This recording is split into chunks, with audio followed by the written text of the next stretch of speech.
Start. उपाध्यक्ष जी, अभी 2 दिन पूर्व राज्यसभा में सदस्यों ने इस बात के लिए सरकार को दोषी ठहराया था कि वह हरिजनों की रक्षा के काम में असफल रही है।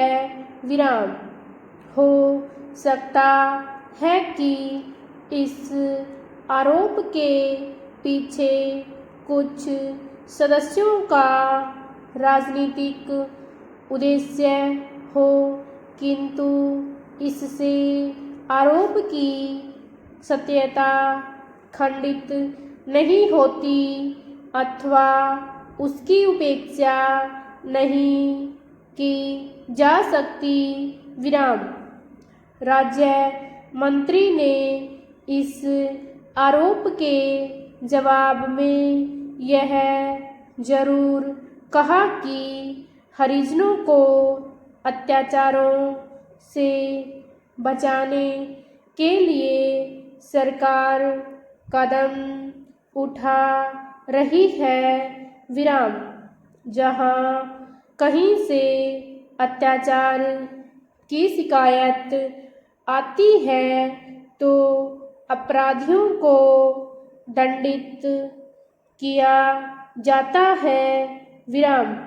सरकार इस संबंध में कितनी जागरूक है, इसके लिए उन्होंने गुजरात सरकार का यह उदाहरण पेश किया है कि उसने अपने यहाँ यह आदेश जारी कर दिया है कि हरिजनों की सुरक्षा के लिए जिला अधिकारी जिम्मेदार ठहराए जाएं। यह सब सही है कि केंद्रीय सरकार ने अन्य राज्यों की सरकारों से इस सिलसिले में आवश्यक संपर्क रखा है, किंतु यह साफ है कि हरिजनों के संरक्षण का काम पूरी सावधानी और जागरूकता से नहीं हो रहा है। केवल इक्का दुक्का कांड ही उसका उदाहरण नहीं है। राज्य मंत्री ने इस प्रसंग में जो वक्तव्य राज्यसभा में रखा उससे भी इसकी पुष्टि हुए बिना नहीं रहती।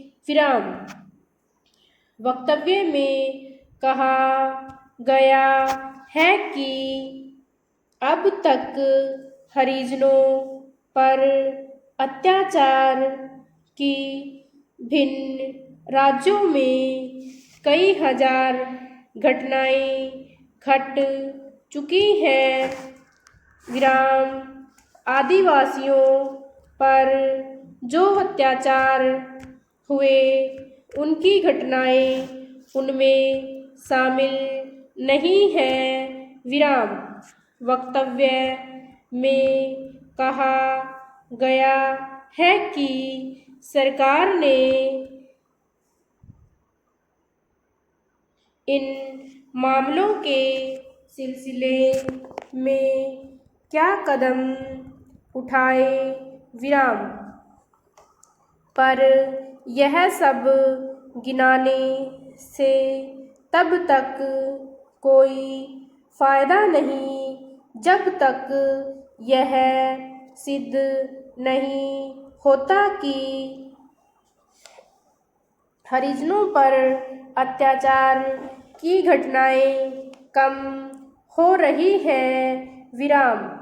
फिर बहुत से मामले ऐसे भी हैं जिनमें कोई कानूनी कार्यवाही नहीं की जा सकी। विराम।